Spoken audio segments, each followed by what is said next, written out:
Chestnuts roasting on an open fire. I've never had in my life. I'm 59 years old now, and I have never in my life had roasted chestnuts. Now, I've roasted pecans a good number of times, and they were some good eating. And I love nuts. Unfortunately, I don't have any teeth, so what I actually have to do is I use a coffee grinder, and I grind my nuts up like that, so they're kind of pre-chewed, and then I eat them. And it doesn't matter what kind of nut it is, anything from Brazil nut to cashews to almonds. I love almonds, especially smokehouse almonds. Oh, baby. Anyway, I just watched Frank's opening one up the day before on Christmas Eve, which it was a tradition in my family when I was little. And I have a favorite story about that. Of course, you know, Zen does. I always have a story. I'm a guy, in case you didn't know, and some of you I think don't, but I'm a guy that is a jack of all trades and a master of none. I do stuff until I have a good grasp of how it works, and then I get bored with it, and I move on to something else. As a result, I've got a couple $1,000s worth of, you know, stunt kite equipment, and I've had kayaks and stuff. I've sold those off. Unfortunately, I missed that. But anyway, I'm a jack of all trades and a master of none. So, I have stories about a lot of stuff because I've experienced a lot of stuff in my short period of time on this earth. And some say that I'm a very good storyteller and teacher because I'm detailed, and others just say I'm a big old blowhard. And, you know, I have to agree with both of them. I think I tell a story well. I can spin a tale, but I also know that I talk way too much, and I can't help it. It's just who I am. At any rate, opening a gift the night before Christmas. I'm little. I'm maybe 10 years old, and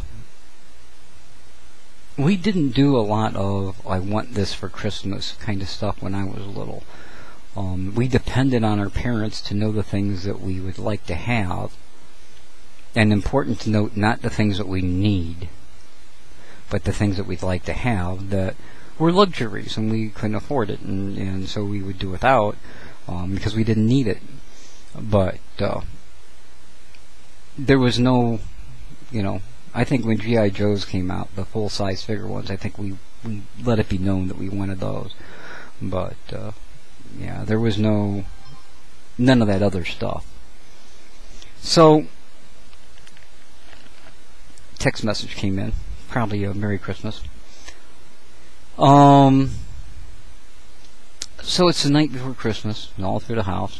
Mom and Dad are sitting downstairs, and my brother and I come down for our open Christmas Eve. Before we go to bed, we can open a present. It was silly too, because we would have to open the present and then go to bed. So you're already excited about Christmas and the presents in the morning and all that kind of stuff, and then you get the brand new thing that you really can't play with until tomorrow anyway, till Christmas anyway. So it kind of has a little to it when you do it to the kid. But that's the way it was, and that's how we played it. So my brother goes through and he picks up every package and he listens and he shakes and he finds the package that he wants. And I, of course, in turn do the same thing. I was older, so I waited until after he had picked his, and then I picked mine. And there were lots of presents. My parents would fill underneath the tree. So I go through and I pick up the heaviest package. It's nice. It's compact. It's about like this and about that thick. And it is, oh, I want to open this so bad. I'm almost peeing my pants. And my parents are going, are you sure? You only get to open one. That's the rule. And I don't really think you want to open that one tonight. I'm like, yeah, I do. Yeah, I do. Because I thought they were trying to hold off on the best one for Christmas, and I was going to get the best one now. I was like, no, really, I do. They're like, well, we're telling you ahead of time. If you open that present, after we've warned you that it's probably not the present you want to open, then that's the present you chose, and you'll have to live with that until tomorrow. And I'll go, okay, no problem, okay, yeah, I want to open this one. So my brother opens his up, and he had gotten a kind of a helicopter thing. You had a joystick, and it was a balloon, and the joystick moved a fan, and the fan blew air on the balloon and caused it to lift up, and you could make it land and move all over. Very cool. Remote control by air, very cool. And I was like, oh, that's awesome. So I couldn't wait to get into mine. So I ripped it open as quickly as I could. I just snapped through the bow, and I ripped it open as quickly as I could. And what I had was a 2-pound block of wax.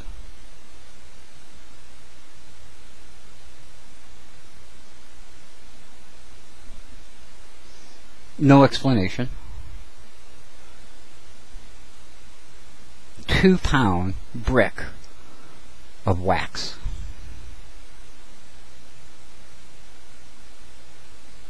Now my parents said, "We told you." And I said, "Well, there's more to this present than this. There has to be. So I should be able to open the present that goes along with this, if there is one." I said, "Sorry, one present." So I went to sleep with a 2-pound block of wax on my nightstand. And it was harder to get to sleep because I couldn't figure out what in the hell would a 10-year-old kid do with a 2-pound block of wax. Well, you guessed it. I've always been kind of a crafts person, and in the morning, when Christmas time came around and I opened my presents, I found a rock polishing machine.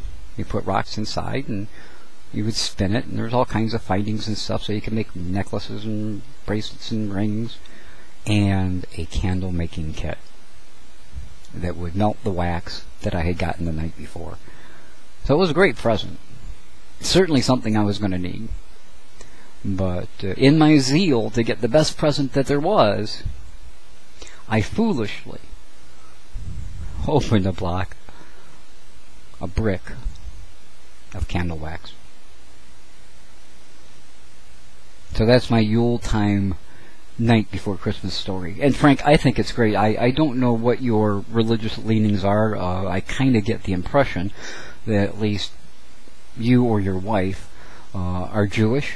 And I think it's wonderful, if that's the case, that you still engage in the tradition of Christmas with a Christmas tree and presents for Aurora, and perhaps for one another, and instead of viewing it as a Christian holiday, just viewing it as a seasonal holiday, I think is great. Nobody has to miss out on anything. So I think that's wonderful. And secondly, that tree that you've got. My parents owned a ceramic shop, and I managed the ceramic shop, and I also worked downstairs pouring the greenware. And I bet you I have poured 1,000 of those trees. And it's good to see people still put those trees up and use them. And I've often thought about going out and buying the mold again, and some other special molds that I like, and just pouring them in my garage and selling the greenware, or actually doing the entire thing.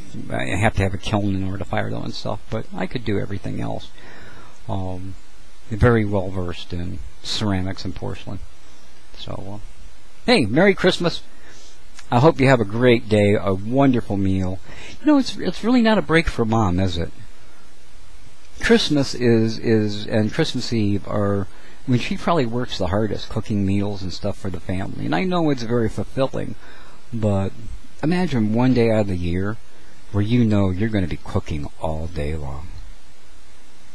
Be sure to show her a little extra attention. Until next time, Merry Christmas, and you be well.